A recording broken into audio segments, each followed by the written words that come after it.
Hello students, welcome to radian learning. मेरा नाम है समृद्ध श्रीवास्तव और मैं हूं आपका जीएस एजुकेटर। आज मैं आपके लिए ये हमारी पूरी एक श्रृंखला चल रही है जीएस जीए का मैं पूरा कोर्स आपको करवा रहा हूं। स्पेसिफिकली रेलवे ग्रुप डी और रेलवे के जितने छात्र हैं जो एनटीपीसी सीबीटी 2 का वेट कर रहे हैं, डेट्स अभी आ नहीं रही हैं लेकिन आपने तैयारी नहीं छोड़नी है। ये course AFCAT, SSC, DSSB, one day जितने भी एग्जाम्स हैं उनके लिए अपने आप में एक कंप्लीट कोर्स है। जो बच्चे मेरे साथ शुरू से जुड़े हैं वो जानते हैं मैं किस तरीके से करा रहा हूं। जो बच्चे नए हैं, आपको किस तरीके से पढ़ना है, आपको पेन और कॉपी लेके बैठना है, चीजों को साथ के साथ नोट करते हुए चलना है। इन क्वेश्चंस की पीडीएफ आपको फ्री में अवेलेबल है, नीचे यूट्यूब के नीचे आपको डिस्क्रिप्शन में लिंक मिल जाएगा। और आपको नई नोटिफिकेशंस पाने के लिए इस चैनल को सब्सक्राइब करके बेल आइकन दबाना पड़ेगा, तभी आपको पता लगेगा कि हमारी नई वीडियो कब आ रही है। ये मेरा कोर्स है और हम आज ये इसकी 5th क्लास होने वाली है, ठीक है। और मेरी कोशिश ये रहेगी कि मैं 40 से 50 क्लासेस के अंदर आपका एक जीएस जीए का प्रॉपर रिवीजन कोर्स आपको दे दूं। हम यहाँ पे सब्जेक्ट वाइज चल रहे हैं। अभी पॉलिटी खत्म होने वाला है, इसके बाद हिस्ट्री आएगी, ज्योग्राफी आएगी। 5 से 6 क्लासेस में इतने अच्छे तरीके से आपको पॉलिटी कहीं नहीं मिलेगी। ये अपने आप में कंप्लीट कोर्स है। आप एक बार लेके देखो क्लास, आपको पसंद आए तो प्लीज चैनल को ग्रो करो, इसको लाइक करो, शेयर करो, सब्सक्राइब करो। अब बिना टाइम वेस्ट करे शुरू कर देते हैं हम अपने पहले क्वेश्चन से। आपको पेन कॉपी जरूर लेके बैठना है क्योंकि मैं एक क्वेश्चन की हेल्प से आपको 10 क्वेश्चन यहाँ पे करवाता हूँ और कई बार ज्यादा। जितना भी उससे इंपॉर्टेंट टॉपिक है मैं A to Z सब कवर करने की कोशिश करता हूँ आपसे क्लास में।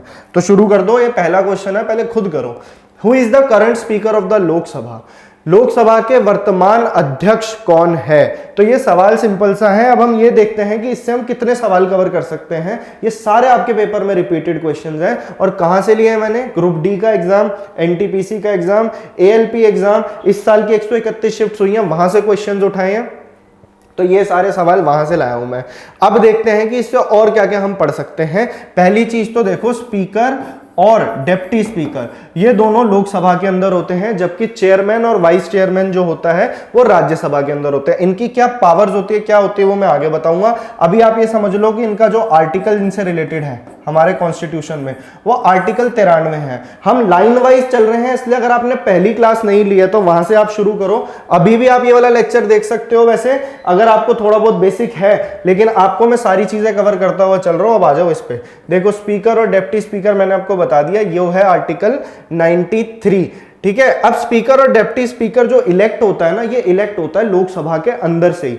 अब मान लीजिए नया जनरल इलेक्शन हुआ, लोकसभा बैठी अपने पहले सेशन में, लोकसभा को बिठाएगा कौन, समन कौन करेगा? प्रेसिडेंट। डिसॉल्व कौन कर सकता है लोकसभा को? वो तो बात की बात है, प्रोर्यू, यानी उस बेसिक एक पर्टिकुलर सेशन, बजट सेशन, पिछले सेशन में मैंने आपको बताया था, बजट सेशन हो गया, विंटर सेशन हो गया, मॉनसून सेशन हो गया, इनकी मीटिंग को एंड करना है, उसको प्रोरोगेशन बोलते हैं। डिसॉल्व करना यानी जनरल इलेक्शन, मतलब पूरा एक टर्म खत्म हो गया लोकसभा का 5 साल का, तो वो लोकसभा को आपको बंद कर दिया जाएगा, डिसॉल्व कर दिया जाएगा। ये पावर भी प्रेसिडेंट के पास होती है आर्टिकल 85 के अंदर।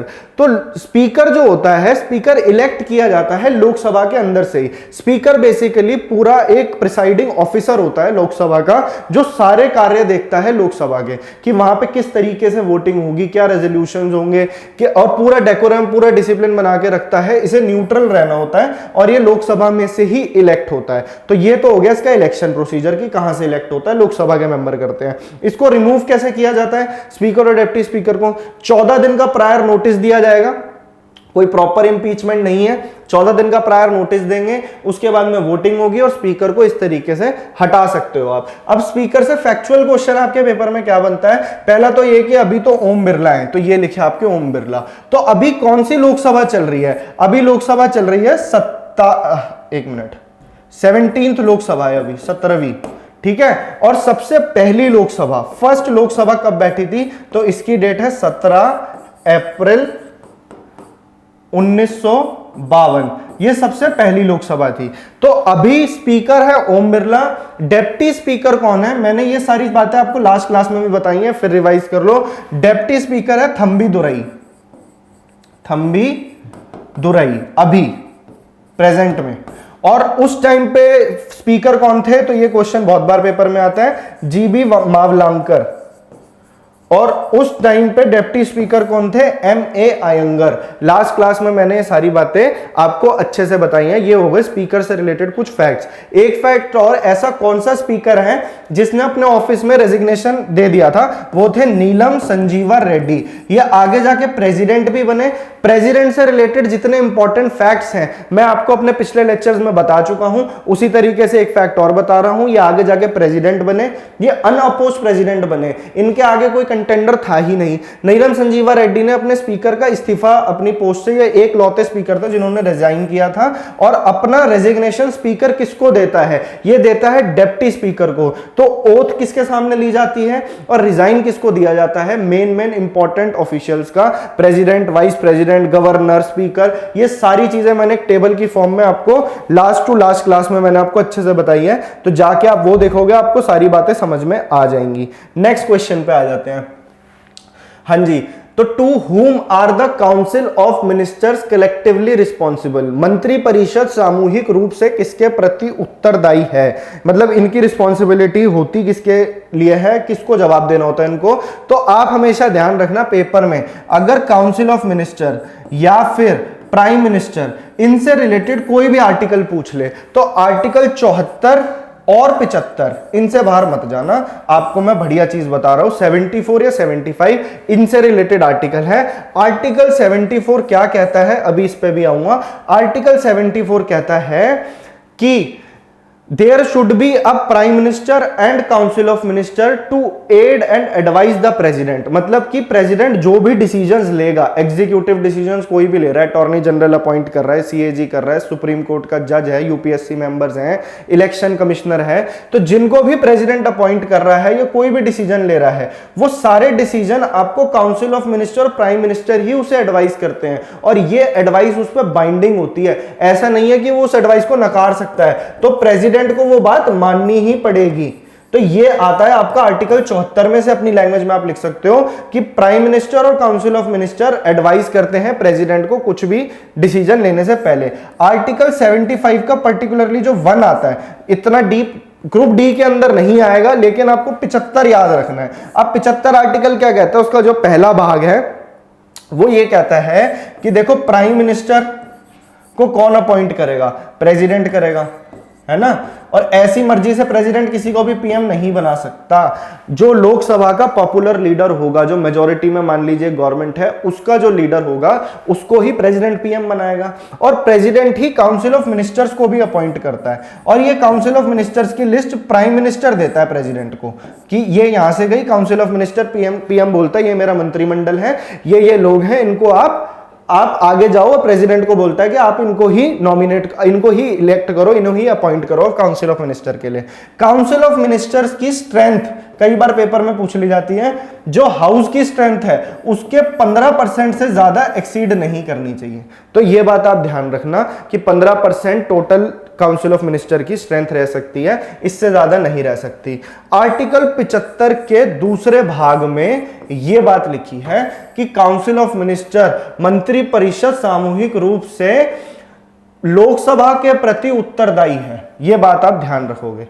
मंत्री परिषद सामूहिक रूप से लोकसभा के प्रति उत्तरदायी है। यह आप अपनी लैंग्वेज में लिख लो कि यह कलेक्टिवली रिस्पॉन्सिबल है लोकसभा के लिए। अगर पूरी की पूरी मिनिस्ट्री एक बार में जाएगी, अगर जाएगी तो नो कॉन्फिडेंस मोशन गया, पूरी मिनिस्ट्री को रिजाइन देना पड़ेगा।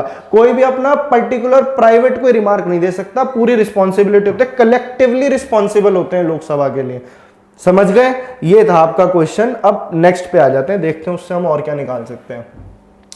Minimum age required to qualify a member of the Lok Sabha. तो मेरे हिसाब से मैं आपको एजेस वाला जो कंसेप्ट है ना, वो मैं अच्छे से बता चुका हूं पिछले लेक्चर में।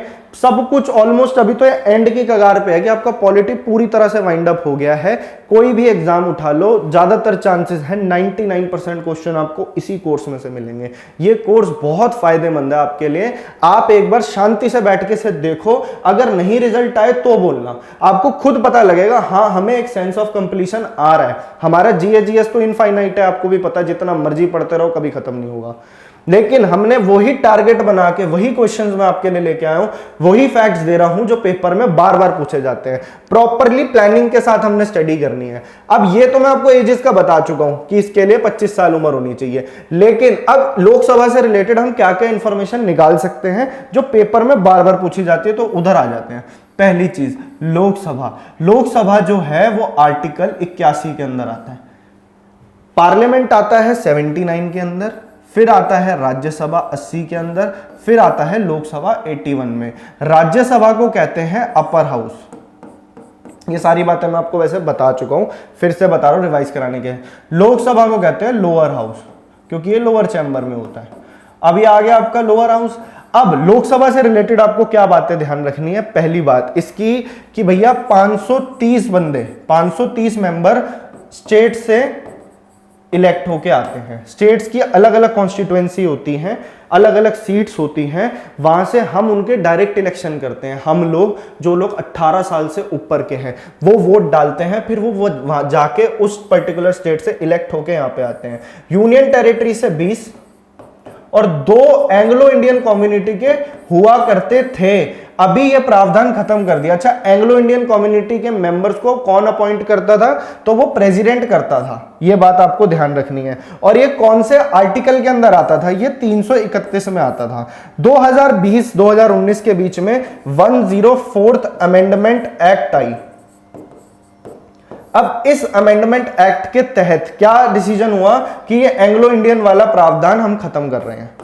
तो ये चीज हो गई है। और अभी प्रेजेंट में स्ट्रेंथ कितनी है लोकसभा की? तो 543। समझ गए? तो ये है सारी बात। अब देखते हैं और क्या क्वेश्चन निकलते हैं लोकसभा से, जो भी एक्स्ट्रा इंफॉर्मेशन होगी। अब करवाने को फिर से वही बात है, मैं आपको बहुत सारे क्वेश्चन दे देता, लेकिन उसका फायदा नहीं है, टाइम कम है, हमें इसे वाइसली यूज करना है। देखो, रेलवे ग्रुप डी की डेट के लिए बहुत लोग, हम लोग प्रोटेस्ट कर रहे हैं, ट्विटर पे कैंपेन चालू है, वो आपको साथ साथ करना है, लेकिन तैयारी में आपको कच्चा नहीं पड़ना। एग्जाम होगा, और जो भी दूसरे एग्जाम्स, और भी तो एग्जाम्स भरे होंगे ना आपने, सबके लिए जीएस का पोर्शन आपके लिए इनफ होने वाला है। तो आपने क्या करना है, आपको अगर ऐसा लेक्चर पसंद आ रहा है तो आप अपनी तरफ से भी एक एफर्ट डालो। सिर्फ 1 सेकंड लगेगा आपको इस वीडियो को ज्यादा से ज्यादा शेयर करना है। चाहे आप एक ग्रुप में शेयर कर दीजिए, फिर आप सब्सक्राइब कर लो ताकि आपको वीडियो का पता लगता रहे। इस क्वालिटी की स्टडी अगर आपको मिल रही है, वो भी मैं आपको फ्री में कोर्स दे रहा हूं। सारे चैनल्स कोई पेड दे रहा है, कोई कुछ कर रहा है, लेकिन कंप्लीट चीज नहीं दे रहा। अभी आपको खुद फील होगा 6-7 क्लासेस में कि हाँ, हमने पॉलिटी में बहुत कुछ रिवाइज कर लिया, बहुत कुछ सीख लिया। अभी लोकसभा से बात चल रही थी। अब लोकसभा से मैंने आपको बताया कि स्टेट और यूनियन टेरिटरीज में इलेक्शन होंगे, हम वोट डालेंगे तो अलग अलग कॉन्स्टिट्यूएंसीज होती हैं अलग अलग जगह से। तो ये वोटिंग किस बेसिस पे होती है? ये होती है यूनिवर्सल अडल्ट फ्रेंचाइज कह लीजिए, सफरेज कह लीजिए। तो ये एक टर्म है, इसका मतलब क्या है कि अगर आप 18 साल से ऊपर हो तो यानी you are eligible to vote. ठीक है, जब तक कि आप कोई बहुत तगड़े क्रिमिनल नहीं हो, ऐसी कोई दिक्कत नहीं है, तो आप 18 प्लस हो, आप जाके वोट डाल सकते हो। उसके लिए कोई क्वालिफिकेशन की जरूरत नहीं है। ये कौन से आर्टिकल में लिखा हुआ यूनिवर्सल अडल्ट सफरेज? सॉरी, 326, ये 6 है, इसको मिटा दो। 326 नंबर आर्टिकल है इसके लिए, ये आपको ध्यान रखना है।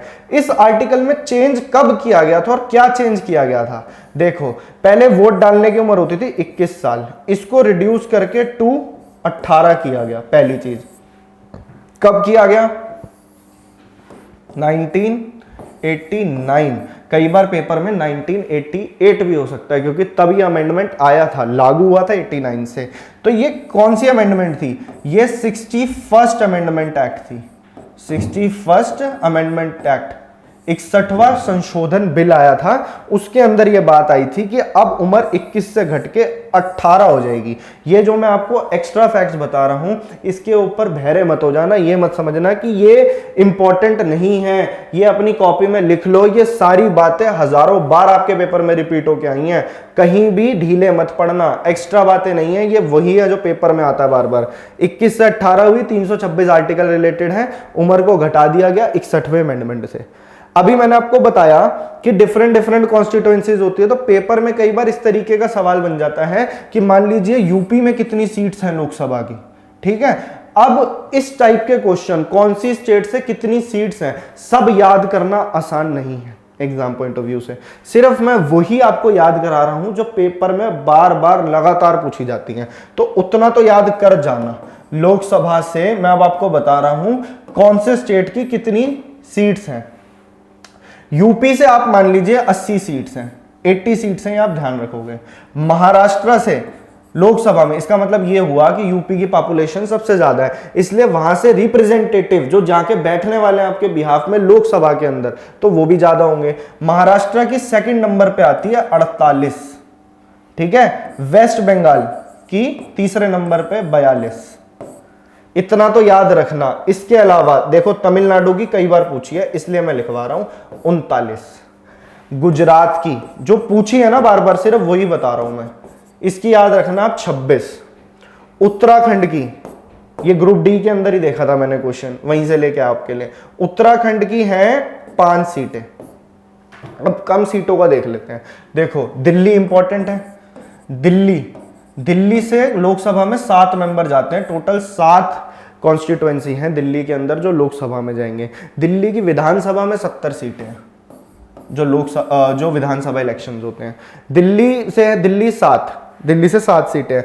इसके अलावा जो भी यूनियन टेरिटरी बच गई हैं आपकी, बची हुई 7 यूनियन टेरिटरी, अभी 8 यूनियन टेरिटरीज हैं, उन 7 यूनियन टेरिटरी से सिर्फ एक सीट है लोकसभा के अंदर। सिंपल, ये था पूरा बाइफर्केशन लोकसभा का जो आपको याद रखना है। इतनी सीट्स याद रखना कम से कम, पेपर में पूछी जा सकती है कभी भी। अपने एंड से एक कदम आगे लेके जाओ, अपनी तरफ से एक एफर्ट एक्स्ट्रा मारो कि हाँ यार कुछ भी आ जाए पेपर में हम संभाल लेंगे। सब कुछ तो नहीं याद कर सकता, किसी ह्यूमन के लिए पॉसिबल नहीं है, लेकिन हमें वो करना है क्योंकि सब्जेक्ट खाली जीके जीएस तो है नहीं। आपको मैथ्स और रीजनिंग में भी मैंने आपकी पूरी स्ट्रैटेजी वीडियो बना रखी है कि रेलवे ग्रुप डी को इस बार कैसे अप्रोच करना है, तो वो भी देख लेना। उसमें मैंने बताया मैथ्स और रीजनिंग में एक्यूरेसी बहुत जरूरी है। एक बार राज्यसभा पे भी नजर डाल लेते हैं कि क्या क्या आ सकता है। देखो उत्तर प्रदेश से 31 सीट है राज्यसभा में, वैसे 250 सीट मैक्सिमम हो सकती हैं। 238 स्टेट और यूनियन टेरिटरी से 12 मेंबर नॉमिनेट करता है प्रेसिडेंट। ये सारी बातें मैं आपको पिछले लेक्चर्स में बहुत अच्छे से समझा चुका हूं। फिर आ जाओ आप महाराष्ट्र पे। महाराष्ट्र से हैं 19, तमिलनाडु से हैं 18, वेस्ट बंगाल से हैं 16, गुजरात से 11, दिल्ली से 3, ठीक है। तो ये हिसाब किताब था। उसके अलावा जो आपकी 7 सिस्टर्स हैं, 7 नॉर्थ ईस्टर्न स्टेट्स हैं, जो आपकी अरुणाचल हो गई, असम, नागालैंड, मणिपुर, मिजोरम, असम और अरुणाचल, ठीक है। ये सारी जो 7 स्टेट्स हैं, यहाँ से 7 स्टेट से आपका एक उम्मीदवार आता है, एक रिप्रेजेंटेटिव जो राज्यसभा में बैठता है, सिर्फ 1 सीट होती है यहाँ से। और इसके अलावा जितनी भी दिल्ली को छोड़ के यूटी हैं वहां से एक, ठीक है। तो ये सारा इसका बाइफर्केशन था राज्यसभा सीट्स का। तो लोकसभा और राज्यसभा के बारे में मैंने आपको वो क्वेश्चंस करवा दिए जो बार बार पूछे जाते हैं। अच्छा, लोकसभा का टर्म कितना होता है? तो इसका टर्म 5 साल का होता है, तो सबको पता होगा। अब मान लीजिए कि लोकसभा का टर्म खत्म हो गया, तो प्रेसिडेंट के पास पावर होती है उसको डिसॉल्व करने की, कि वो मंत्रिमंडल बोलता है हाँ जी इसे डिसॉल्व कर दो। तो ये आता है आर्टिकल 85 के अंदर। क्या ये पहले डिसॉल्व हो सकती है? बिल्कुल हो सकती है। नो कॉन्फिडेंस मोशन पास हो जाए, सरकार ही गिर जाए, दोबारा इलेक्शन कराने पड़े, तो डिसॉल्व हो जाएगी। क्या ये लोकसभा की जो सिटिंग है, ये पार्लियामेंट की सिटिंग है, इसे एक्सटेंड किया जा सकता है? बिल्कुल किया जा सकता है, इमरजेंसी के दौरान, जैसा इंदिरा गांधी ने किया था। इमरजेंसी के दौरान क्या होता है कि इसका टेन्योर एक्सटेंड किया जा सकता है। अब आपसे सवाल यह बनता है, ध्यान से सुनना, कि इमरजेंसी जब तक चल रही है तब तक तो एक्सटेंड रहेगा, लेकिन इमरजेंसी खत्म होने के बाद में कितने टाइम तक वो चीज रहेगी एक्टिव? तो वो 6 मंथ्स तक, 6 महीने के अंदर अंदर इमरजेंसी खत्म होने के बाद में नए इलेक्शंस हो जाने चाहिए। तो ये सारी चीजें थी जो पेपर पॉइंट ऑफ व्यू से थोड़ी सी टेक्निकल हो जाती हैं। ये सब मैंने आपको बता दी। कोई डाउट हो कमेंट सेक्शन में पूछ लेना। मेरे से पर्सनली कनेक्ट करना हो, रेडियन लर्निंग का हमारा टेलीग्राम ग्रुप है, उसको जाकर ज्वाइन करो। नया ग्रुप है, मेंबर्स कम है, वो मेंबर्स बढ़ेंगे। आपको वहां पे रोज बढ़िया बढ़िया इंफॉर्मेशन मिलती है, अच्छे नोट्स मिलते हैं, अच्छे क्वेश्चन मिलते हैं, इन क्लासेस का नोटिफिकेशंस मिलता है, और आपको इस चैनल को नीचे सब्सक्राइब करना है, ज्यादा से ज्यादा शेयर करना है, ये आपकी ड्यूटी है। नेक्स्ट क्वेश्चन पे हमारे हैं, what is the maximum strength of Lok Sabha. इसके बारे में हम डिस्कशन कर चुके हैं, ये है अभी 550, क्योंकि पहले 52 हुआ करती थी, तो उस हिसाब से क्वेश्चन दे रखा है। तो अभी ये है, 2 एंग्लो इंडियन कम्युनिटी के मेंबर्स को कट कर दिया गया है। नेक्स्ट पे आ जाते हैं, जो चीजें मेरे को साथ साथ याद आती रहेंगी मैं आपको बताता रहूंगा, तो ये बात आपको ध्यान रखने की थी, ठीक है। अब क्या पूछ रहा है वो, टेन्योर पूछ रहा है आपसे लोकसभा मेंबर्स का। तो एक काम करो, देखो लोकसभा का टेन्योर जो होता है वो तो 5 साल होता है, तो सिंपल सी चीज है ये, तो लोकसभा का भी मैं बता चुका हूं। राज्यसभा का क्या होता है, राज्यसभा पहली चीज परमानेंट हाउस होता है। अब आपसे पेपर में क्वेश्चन बनेगा, which house is not subject to dissolution. पहले तो क्वेश्चन हिंदी में पढ़ लो, लोकसभा सदस्यों के कार्यकाल की अवधि कितनी होती है, और राज्यसभा सदस्यों की कितनी होती है अवधि, तो वो होती है 6 साल। देखो 6 साल ऐसा नहीं होता कि 6 साल के बाद पूरी की पूरी राज्यसभा खत्म हो जाएगी, नहीं। इसके अंदर क्या हिसाब होता है कि हर 2 साल के अंदर इसके जो 1/3 मेंबर है इवन नंबर में, वो लोग रिटायर होते रहते हैं, उनका टर्म खत्म होगा, अपना टर्म खत्म करेंगे, रिटायर हो जाएंगे। तो ये हिसाब किताब बनता है, और ये परमानेंट हाउस है, ये डिसॉल्व नहीं हो सकता। तो राज्यसभा का ये हिसाब था, आपको आई होप समझ में आ गया होगा। अपने नेक्स्ट क्वेश्चन पे आ जाते हैं। टाइम बिल्कुल वेस्ट नहीं करना, हाथ चलते रहना चाहिए कॉपी पे, चीजें रोकनी नहीं है बिल्कुल भी। In the parliament of India who was the first speaker of the Lok Sabha, ये मैं आपको बता चुका हूं, स्पीकर 2 बार आ चुका है, तो स्पीकर के एक बार जरा पावर्स भी देख लेते हैं क्या क्या है थोड़ी, क्योंकि जो पेपर पॉइंट ऑफ व्यू से इंपॉर्टेंट है वो तो पता होनी ही चाहिए। देखो पहले स्पीकर तो थे जीवी मावलंकर, पहले deputy speaker M A Ayyangar, लिखवा चुका हूं। अभी ओम बिरला है, डेप्टी स्पीकर थम्बीदुरई है। नीलम संजीवा रेड्डी ऐसे स्पीकर थे जो रिजाइन करके चले गए थे, और ये आ गए आपके डेप्टी स्पीकर पहले, ठीक है। अब देख लो आपकी स्पीकर जो हैं वो, उनकी कुछ पावर्स होती हैं जो स्पीकर के पास ही होती है। जो ये देखो, जो लोअर हाउस होता है ना, यानी कि लोकसभा, वो ज्यादा पावरफुल होता है राज्यसभा से।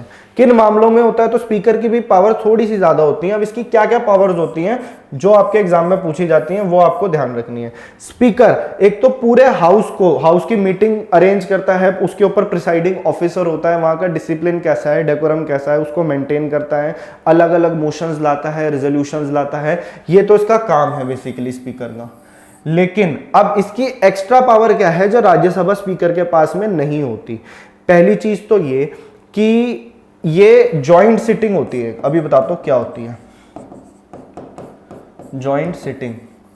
प्रोटेम स्पीकर कई बार आपसे पेपर में पूछ लेता है, तो जब तक कोई नया स्पीकर, मान लीजिए जनरल असेंबली हुई, उसके बाद में नई लोकसभा बैठी, अब नया स्पीकर और नया डिप्टी स्पीकर इलेक्ट करा लोकसभा में इलेक्ट करा जाएगा कि ये बंदा बैठेगा जाके, तो जब तक वो इलेक्ट नहीं हो रहा तो एक ऐसे ही नॉमिनेट किया जाता है मेंबर, सीनियर मेंबर होता है वो सबसे, जिसे प्रोटेम स्पीकर बनाया जाता है 1 दिन के लिए, मतलब जब तक नया स्पीकर नहीं आप कर लेते इलेक्ट।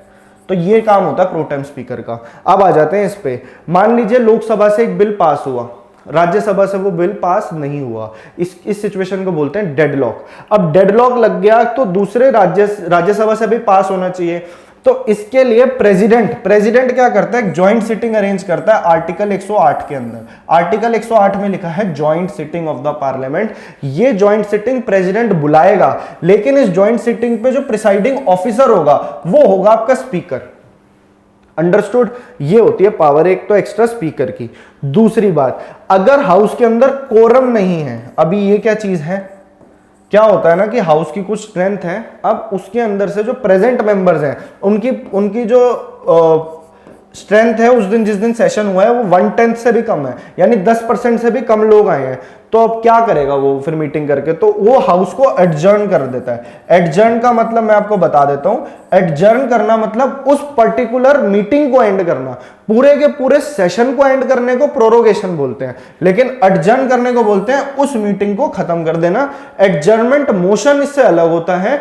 क्या होता है एडजर्नमेंट मोशन, आपको मैं लास्ट क्लास में बता चुका हूं कि कोई मैटर है पब्लिक इंपॉर्टेंस का, उसको सरकार की नोटिस में लाना, उस पर 2.5 घंटे तक मैक्स डिस्कशन चलता है, तो वो लाने का काम भी मतलब वो एडजर्नमेंट मोशन होता है जो कि 50 मेंबर अप्रूव करते हैं, फिर उसे चलाया जाता है। ये हो गया कोरम। आपके एग्जाम पॉइंट ऑफ व्यू से ये इंपॉर्टेंट है, कई बार पूछ लेता है कोरम का मतलब क्या होता है, तो 1/10 स्ट्रेंथ ऑफ द हाउस। अगर इससे भी कम होंगे तो हाउस की मीटिंग को उस वक्त के लिए स्थगित कर दिया जाएगा, बंद कर दिया जाएगा, ठीक है जी, रोक दिया जाएगा। सॉरी। ज्वाइंट सिटिंग आपको बता दिया, कोरम बता दिया। और क्या एक्स्ट्रा पावर होती है इनके पास? एक पावर इसके पास ये होती है कि he can decide on a bill. कौन सा bill? Money bill. Money bill. Money bill क्या होता है? अभी उससे पहले आप ये समझ लो, ये मैं अभी आपको बताता हूं डिटेल में। इसके पास एक कास्टिंग वोट की पावर होती है। अब ये कास्टिंग वोट क्या है ये भी आप लिख लो। कास्टिंग वोट के लिए पहले आप आर्टिकल ध्यान रखोगे, आर्टिकल 100। जो आर्टिकल इंपॉर्टेंट है, जो अमेंडमेंट जरूरी है, सिर्फ वही लिखवा रहा हूं। अलग से एक सेशन और ले आऊंगा जिसमें मैं इंपॉर्टेंट आर्टिकल अमेंडमेंट आपको बता दूंगा। कास्टिंग वोट होता है, मान लीजिए एक बिल पे वोटिंग चल रही है, अब दोनों में टाई हो गया फॉर एग्जाम्पल। अब वो टाई ब्रेकर का काम स्पीकर करता है। वो टाई ब्रेकर को तोड़ने के लिए, तब वैसे स्पीकर नॉर्मली हाउस में वोट नहीं कर सकता, ये वोट तभी करेगा जब टाई होगा। टाई होगा तो ये अपना एक वोट देगा, जिस तरफ जाएगा वो वोट, वो वाली चीज पास हो जाएगी। तो इसी को बोलते हैं कास्टिंग वोट। 100 नंबर में आता है आर्टिकल। मनी बिल पे आ जाते हैं। जो भी खर्चा कंसोलिडेटेड फंड ऑफ इंडिया से होना है, CFI consolidated fund of India, contingency fund of India, public accounts of India, ये तीनों टाइप के फंड लास्ट क्लास में डिटेल में डिस्कस करे हैं विद आर्टिकल्स, जाके देखो उस क्लास को। मनी बिल, अब वहां से खर्चा होना है, सरकार ने मनी बिल को पास करवाना है। अब वो बिल मनी बिल है कि नहीं है? दो टाइप के बिल होते हैं, ऑर्डिनरी बिल और मनी बिल या फिर फाइनेंशियल बिल। अब ये किस कैटेगरी में लाई करेगा, ये पावर भी स्पीकर के पास होती है। मनी बिल को लेकर के लोकसभा पे अंधी पावर होती है। क्या पावर होती है लोकसभा के पास? कि मनी बिल, एक तो पहली बात, प्रेसिडेंट के रिकमेंडेशन के बिना आप इंट्रोड्यूस नहीं कर सकते। मनी बिल आया लोकसभा में, लोकसभा में ही इंट्रोड्यूस होगा।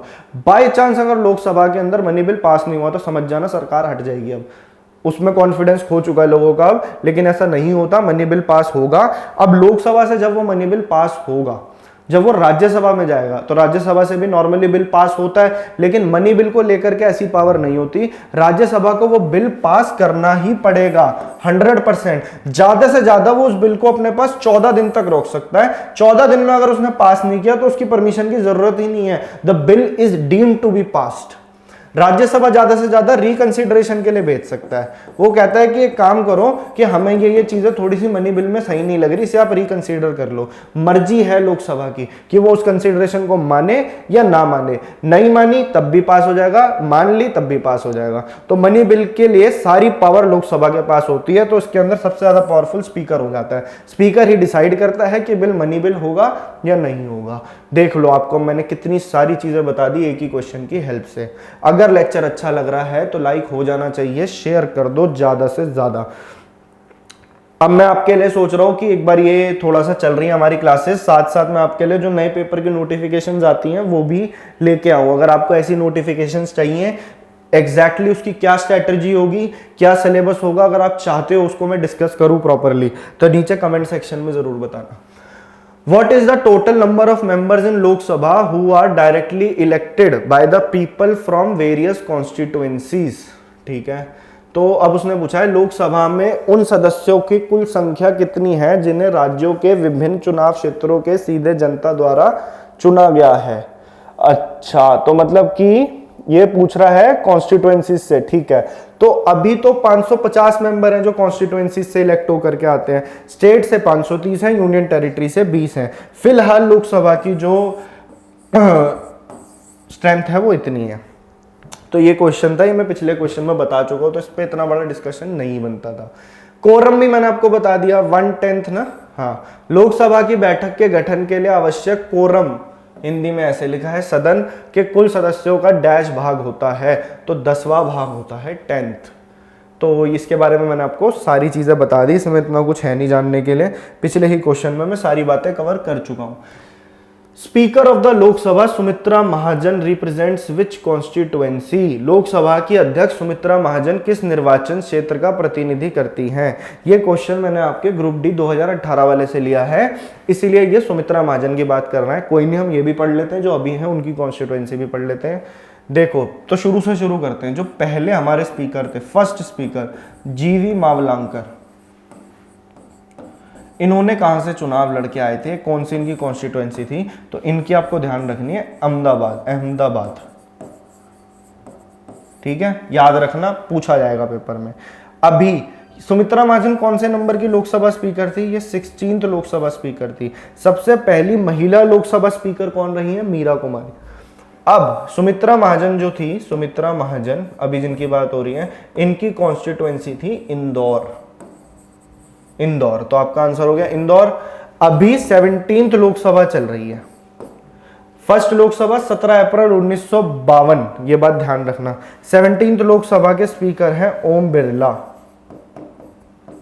और इनकी जो कॉन्स्टिट्युएंसी है वो है कोटा। पेपर में 100% क्वेश्चन बन सकता है।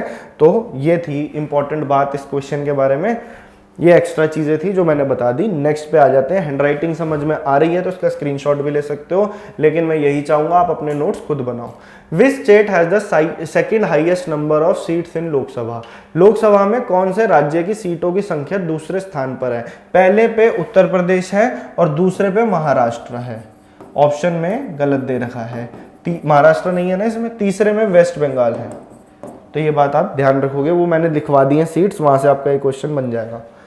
In the context of the Lok Sabha leader of the house means, Lok Sabha के संदर्भ में सदन के नेता का अर्थ क्या है? तो इसका अर्थ है प्रधानमंत्री या प्रधानमंत्री द्वारा नियमित मंत्री। अभी इसका मतलब क्या है और थोड़ा सा डिटेल में मैं आपको बता देता हूँ। पहले तो ये जान लो कि अभी लोकसभा के लीडर कौन है, तो वो है अभी के हमारे करंट प्राइम मिनिस्टर। अभी लोकसभा कौन सी चल रही है? 17th लोकसभा। तो पीएम जो है वो अभी लीडर है नरेंद्र मोदी। नरेंद्र मोदी वैसे प्रधानमंत्रियों में कौन से नंबर पे आते हैं? तो 14th है ये, वैसे देखा जाए तो। ये अभी 17वीं लोकसभा चल रही है। अब मेन बारी ये आती है कि वो कहना क्या चाहता है क्वेश्चन में। देखो, लीडर ऑफ द हाउस, हाँ, तो आपको ये बात समझनी है कि leader of the house prime minister चाहे तो, अब कई बार क्या होता है प्राइम मिनिस्टर राज्यसभा का मेंबर है फॉर एग्जांपल। वैसे तो प्राइम मिनिस्टर ही होता है ज्यादा केसेस में, लेकिन अगर प्राइम मिनिस्टर राज्यसभा का मेंबर भी हो सकता है, तो अगर वो राज्यसभा का मेंबर है तो वो किसी भी दूसरे अपने मंत्री को नॉमिनेट कर सकता है, मतलब कि प्राइम मिनिस्टर के द्वारा नॉमिनेट कर सकता है लीडर ऑफ द हाउस बनने के लिए। बस यही था इस क्वेश्चन में। तो ये बात आपको ध्यान रखनी है कि अगर प्राइम मिनिस्टर राज्यसभा में बैठा है, ये एक केस बनता है कि वो किसी भी मंत्री को नॉमिनेट कर सकता है लीडर ऑफ द हाउस बनने के लिए। एक होता है लीडर ऑफ ऑपोजिशन, उसके बारे में थोड़ा सा हम जान लेते हैं कि अभी लीडर ऑफ ऑपोजिशन कौन है। लीडर ऑफ ऑपोजिशन होता क्या है, पहले आप ये समझ लो। थोड़ा सा मैं आपको बता देता हूं, मैं नहीं चाहता आपको डायरेक्ट फैक्ट देता रहूं और आपको समझ में ना आए चीज। लोकसभा के अंदर एक पार्टी है जो इलेक्शन जीती है, मेजोरिटी में है अभी बीजेपी। अब मेन जो पार्टी है अभी वो एनडीए अलायंस के अंदर है। अब दूसरी पार्टीज हैं जो ऑपोजिशन में है। उन ऑपोजिशन पार्टीज में से जो सबसे बड़ी पार्टी होगी, अगर हम कांग्रेस को मानते हैं तो कांग्रेस का कोई लीडर होगा जिसे लीडर ऑफ ऑपोजिशन बनाया जाएगा। अब इसको लीडर ऑफ ऑपोजिशन बनने के लिए कम से कम उस पार्टी की 10% सीट्स होनी चाहिए। अभी लोकसभा में इतनी सीट्स भी नहीं है किसी पार्टी की ऑपोजिशन के अंदर, एक लौती पार्टी की, इसलिए अभी लोकसभा का कोई लीडर ऑफ ऑपोजिशन नहीं है। लेकिन राज्यसभा के अंदर है एक लीडर ऑफ ऑपोजिशन, तो उनका नाम आपको ध्यान रखना है, क्योंकि ये टॉपिक आपका करंट से कह लीजिए, स्टैटिक से कह लीजिए, बन जाता है। तो ये है मल्लिकार्जुन राव, मल्लिकार्जुन खड़गे। स्पेलिंग में आपको बता देता हूं, नीचे शायद समझ में ना आए। MALLIKARJUN खड़गे, मल्लिकार्जुन खड़गे, ये लीडर ऑफ ऑपोजिशन है। लीडर ऑफ ऑपोजिशन की पोस्ट पहली बार प्रॉपर इसको जो मान्यता प्राप्त हुई थी वो 1969 में हुई थी, ठीक है। और इनके उस टाइम पे जो लीडर ऑफ ऑपोजिशन बने थे उनका नाम था राम सिंह, राम सुबोध सिंह करके नाम था इनका, राम सिंह। तो ये 1969 में पहली बार लीडर ऑफ ऑपोजिशन बनाए गए थे। सवाल बन रहा था लीडर ऑफ द हाउस को लेकर के, तो ये थोड़ा सा थ्योरेटिकल क्वेश्चन था, लेकिन उससे भी हमने क्या क्या इंफॉर्मेशन निकाल ली वो आपके सामने में। प्रीवियस ईयर क्वेश्चन है, एनटीपीसी में पूछा गया था। इस साल के भी क्वेश्चन बीच बीच में मैं लगा रहा हूं जो अभी 131 शिफ्ट्स में पूछे गए हैं। Which of these Indian Prime Ministers did not face the Parliament? इनमें से कौन से भारतीय प्रधानमंत्री ने संसद का सामना किया ही नहीं? ऐसे कौन से प्रधानमंत्री थे जिन्होंने संसद का मुंह ही नहीं देखा? अब जैसे अगर आप मेरा पिछला लेक्चर लिया होगा आपने, पिछले से पिछले में मैंने प्रेसिडेंट को लेकर के ना, जितने भी हमारे प्रेसिडेंट्स हैं 14, उनमें से हर प्रेसिडेंट का एक तो नाम बताया, दूसरा मैंने ये बताया कि कौन से प्रेसिडेंट से सवाल बनता है कि सबसे छोटा टर्म किसका है, सबसे बड़ा टर्म किसका है, अनअपोज्ड कौन रहा, यंगेस्ट कौन था, तो उस टाइप के क्वेश्चन कराए थे। अभी मैं आपको प्राइम मिनिस्टर से जो इंपॉर्टेंट फैक्ट्स हैं, जो जो आपको याद रखने वो मैं बताया, तो ये क्वेश्चन उसी में कवर हो जाएगा, क्योंकि इस टाइप के क्वेश्चन पेपर में बनते हैं। जवाहरलाल नेहरू जी का जो टर्म था वो सबसे बड़ा था, 16 साल, 16 ईयर्स तक इन्होंने कार्यभार संभाला था प्राइम मिनिस्टर का। फर्स्ट प्राइम मिनिस्टर थे, पहली लोकसभा के लीडर हो गए। और जवाहरलाल नेहरू से यही क्वेश्चन बनता था प्राइम मिनिस्टर के तौर पे कि क्या फैक्ट पूछा जा सकता है। नेक्स्ट पे आ जाते हैं। नेक्स्ट आपको क्या ध्यान रखना है, एक याद रखना आपको, गुलजारी लाल नंदा, गुलजारी लाल नंदा। अब गुलजारी लाल नंदा से आपको क्या ध्यान रखना है, ये जो हमारे प्राइम मिनिस्टर थे, इनके साथ क्या था, इन्होंने 2 बार 2 टर्म्स के लिए 2 बार एक्टिंग प्राइम मिनिस्टर का काम किया। एक्टिंग प्राइम मिनिस्टर बोले तो आपातकाल कुछ पड़ जाए, कुछ प्रॉब्लम हो जाए, अनफोर्सीन कुछ हो जाए कि जैसे प्राइम मिनिस्टर की मृत्यु हो जाती है, और ऐसा हुआ 2 बार। जब जवाहरलाल नेहरू की डेथ हुई और तब भी ये एक्टिंग प्राइम मिनिस्टर बने, तो इसलिए पूछ लेते हैं कि 2 बार एक्टिंग प्राइम मिनिस्टर कौन बने, तो गुलजारी लाल नंदा, और दोनों बार 13 दिन के लिए बने थे, 13 डेज के लिए। तो जब ये इनकी मृत्यु हुई तब, और एक बार जब लाल बहादुर शास्त्री जी की डेथ हुई थी उस टाइम पे भी ये 13 दिन के लिए एक्टिंग प्राइम मिनिस्टर रहे, गुलजारी लाल नंदा। इंपॉर्टेंट फैक्ट था, यहीं से पूछा जाता है, इसलिए मैंने आपको बता दिया। और किसके बारे में और क्या फैक्ट्स हम देख सकते हैं, अभी कवर करते हैं। इंदिरा गांधी को तो लेकर के सारे फैक्ट्स मैं ऑलरेडी बता चुका हूं, उन्होंने इमरजेंसी लगाई, ऐसा करा वैसा करा, लेकिन इंदिरा गांधी को एक पेट नेम था उनका, प्यार से उन्हें प्रियदर्शिनी बुलाया जाता था, प्रियदर्शिनी। तो आपसे पूछा जा सकता है ऐसे कौन से पीएम, कौन से लीडर है जिनका नाम प्रियदर्शिनी था, तो वो था इंदिरा गांधी का। ये नाम उन्हें दिया किसने था, वो रविंद्रनाथ टैगोर जी ने दिया था। ये एक्स्ट्रा फैक्ट है जो मैं आपको बता रहा हूं, प्रियदर्शिनी, ठीक है जी। अब एक तो ये हो गया। अब आ जाते हैं इस पे कि ये भी एक सवाल बनता है कि देखो चरण सिंह जो थे ना, चौधरी चरण सिंह, एक्चुअल में हुआ क्या था, ये प्राइम मिनिस्टर बने और ये पार्लियामेंट में जब अपनी मेजोरिटी साबित करते तभी इंदिरा गांधी ने अपने कदम वापस ले लिए, इनका सपोर्ट खींच लिया और ये वहीं की वहीं ढेर हो गए, ये जा ही नहीं पाए पार्लियामेंट का, मतलब ये प्रॉपरली अपनी मेजोरिटी नहीं बना पाए। तो सवाल का जवाब आपका हो जाएगा चौधरी चरण सिंह। समझे मेरी बात। अब आ जाते हैं नेक्स्ट पे, राजीव गांधी। राजीव गांधी जो थे एक तो यंगेस्ट थे, यंगेस्ट पीएम, पायलट थे, और जिस दिन इनकी माताजी की मृत्यु हुई, जब इनको असैसिनेशन हुआ था 1984 में ब्लू स्टार ऑपरेशन की वजह से, तो उसके बाद में क्या हुआ कि राजीव गांधी उसी दिन में उन्होंने अपनी शपथ ग्रहण करी थी। उस टाइम पे प्रेसिडेंट होते थे ज्ञानी जैल सिंह। ये हो गया आपका। नेक्स्ट आपको बता देता हूं मैं, ये हो गया आपका राजीव गांधी का। एक आप ध्यान रखेंगे, चौधरी चरण सिंह बता दिया आपको, फादर ऑफ इकोनॉमिक रिफॉर्म्स भी ध्यान रखना है। ये किन्हें कहा जाता था, फादर ऑफ इकोनॉमिक रिफॉर्म। ज्यादातर बच्चों को पता होगा 1991 के अंदर प्राइवेटाइजेशन, ग्लोबलाइजेशन, लिबरलाइजेशन, हमारी इकोनॉमी को बचाया था मनमोहन सिंह और नरसिम्हा राव ने।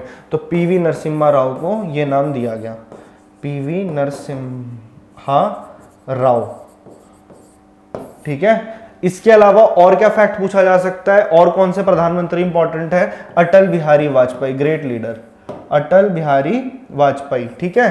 तो ये बात आपको क्या ध्यान रखनी है अटल बिहारी वाजपेयी से, पहली चीज कि ये सबसे पहले ऐसे लीडर थे जो यूनाइटेड नेशंस की जनरल असेंबली के अंदर हिंदी में भाषण दे के आए थे।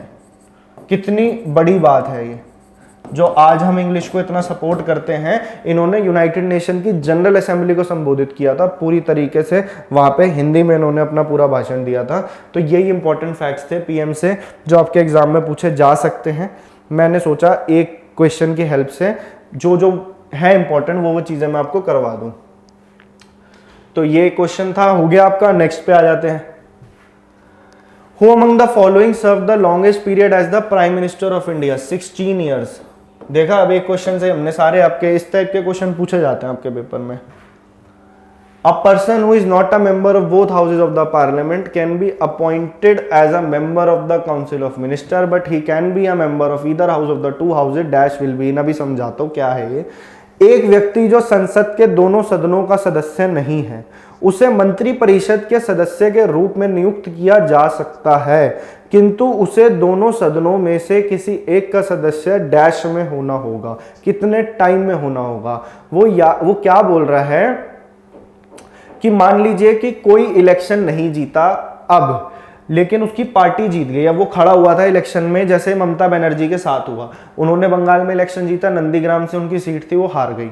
ठीक है, अब वो नंदीग्राम से हारी, तो अब क्या सिचुएशन होती है कि अगले 6 महीने के अंदर उस पर्टिकुलर कॉन्स्टिट्यूएंसी के अंदर बाई इलेक्शंस होंगे।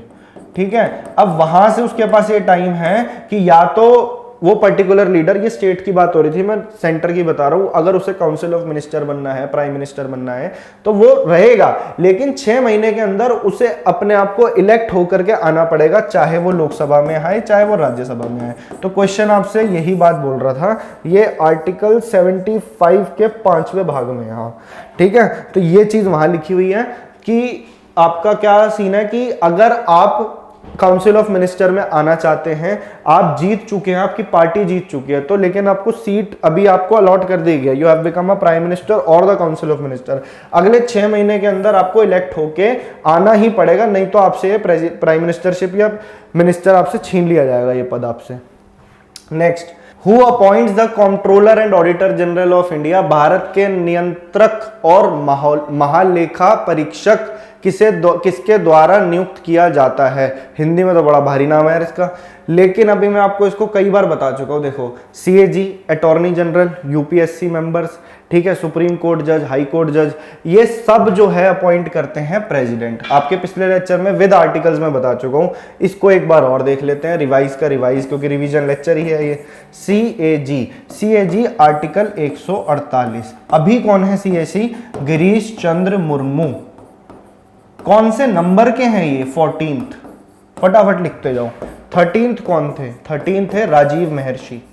राजीव महर्षि। सीएजी का काम क्या होता है? सरकार के अकाउंट्स को ऑडिट करना। फर्स्ट सीएजी कौन थे?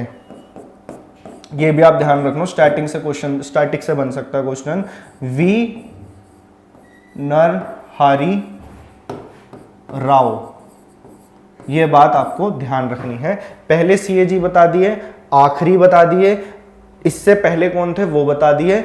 इससे बाहर क्वेश्चन क्या ही जाएगा आपका इस पेपर के अंदर, तो टेंशन लेने वाली बात नहीं है। चीजों को साथ साथ लिखते चलो यार, बार बार रिवाइज करो। मेरा लेक्चर खत्म होते ही साथ के साथ एक बार रिवाइज मार लिया करो, तो उससे क्या होगा, चीजें दिमाग में एकदम पक्की हो जाएंगी आपके।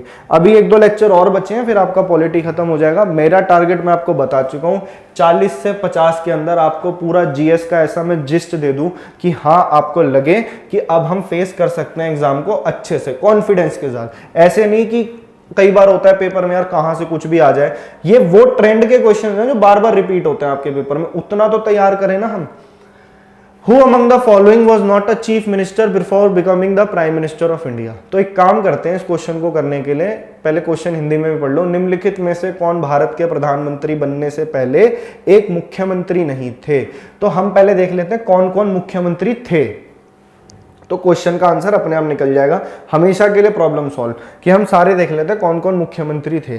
तो इसको देखो, वीपी सिंह, अभी बताता हूं कैसे करना है। वीपी सिंह हो गया, पीवी नरसिम्हा राव, इनका मैंने अभी आपको एक नाम बताया था, क्या नाम बताया था? Father of economic reforms, Narasimha Rao. VP Singh हो गए, पीवी नरसिम्हा राव हो गए। चौधरी चरण सिंह, चरण सिंह को लेके भी मैंने आपको बताया था एक फैक्ट। क्या फैक्ट बताया था? कि इन्होंने कभी पार्लियामेंट फेस नहीं करी। ये तीनों यूपी के सीएम होते थे पहले, फॉर्मर यूपी के सीएम, ठीक है। उसके अलावा मोरारजी देसाई, ये बॉम्बे प्रेसिडेंट, बॉम्बे के सीएम थे उस टाइम पे। Bombay as a state establish था, फिर उसमें से उसको महाराष्ट्र और उसमें डिवाइड कर दिया गया। तो ये हो गया आपका वीपी सिंह, पीवी नरसिम्हा राव, चौधरी चरण सिंह तो यूपी के सीएम हो गए। बॉम्बे के थे मोरारजी देसाई और एक थे एच.डी. देवेगौड़ा, ये भी प्राइम मिनिस्टर थे और ये इससे पहले कर्नाटका के सीएम हुआ करते थे। कर्नाटका। और अभी जो हमारे प्राइम मिनिस्टर हैं, मुझे नहीं लगता, मुझे बताने की जरूरत है, वो पहले गुजरात के सीएम थे। तो टोटल 6 ऐसे, 1 2 3 4 5 6 प्राइम मिनिस्टर ऐसे हैं जो इससे पहले सीएम थे। तो अब आपको जवाब मिल गया होगा, आपका आंसर हो जाएगा इंदिरा गांधी। तो आई होप आपको ये बात समझ में आ गई होगी, एक बार में ही लिख लो, कभी दिक्कत ही नहीं आएगी पेपर में। Next question, which prime minister of India has hoisted the national flag at the Red Fort for maximum time? Bharat के किस प्रधानमंत्री ने लाल किले से राष्ट्रीय झंडा सर्वाधिक बार फहराया है? तो कौन फहराएगा रेड फोर्ट पे सबसे ज्यादा बार झंडा? कब फहराया जाता है? 15 अगस्त पे फहराया जाता है। तो सबसे ज्यादा बार कौन फहराएगा? जो सबसे लंबे टाइम के लिए होगा, और वो मैं आपको बता चुका हूं, 16 साल के लिए प्रेसिडेंट हमारे प्राइम मिनिस्टर जवाहरलाल नेहरू जी थे। Served twice as acting prime minister of India, ये भी मैंने आपको तभी बता दिया था ना, गुलजारी लाल नंदा। और 2 बार एक्टिंग प्राइम मिनिस्टर, जब मृत्यु होती है जवाहरलाल नेहरू की 13 दिन के लिए बने, और फिर जब लाल बहादुर शास्त्री जी की होती है। तो ये थी आज की हमारी क्लास। ये शायद से लास्ट क्वेश्चन था, हाँ ये लास्ट क्वेश्चन था, थोड़ा सा पॉलिटी और रह गया है। आपने देखा होगा क्वेश्चंस हमने कम उठाए हैं, और इन्हीं क्वेश्चंस की हेल्प से हमने कितनी सारी चीजें कवर कर ली है। लेक्चर अगर आपको पसंद आ रहा है तो इस सीरीज से बने रहना, बीच में मत छोड़ना। अगर आप छोड़ दोगे तो फिर मेरा भी मन नहीं करेगा कि यार मैं आगे रिकॉर्ड करूं। अगर पसंद आ रहा है तो कमेंट करके बताया करो। आप क्या करते हो, कई बच्चे मैं देख रहा हूं कि आते हैं सब्सक्राइब करके चले जा रहे हैं, ना तो आप शेयर करते हो ना आप कमेंट करते हो। तो ये बात आपकी गलत है, आपको ये चीज करनी है, आपको लेक्चर को फैलाना है ज्यादा से ज्यादा। बच्चे हर एग्जाम के लिए ये रेलेवेंट होने वाला है, जो वनडे एग्जाम्स हैं आपके। आई होप आपने लेक्चर एंजॉय किया होगा। पढ़ते रहो, बने रहो, और एग्जाम हमने निकाल के रहना है। मैं आपके साथ हूं, आपको ये कोर्स करवा रहा हूं। जो नई नोटिफिकेशन आएगी उसके लिए भी मैं आपके लिए आऊंगा। तो थैंक यू सो मच, मिलते हैं अपनी नेक्स्ट क्लास में। Thank you.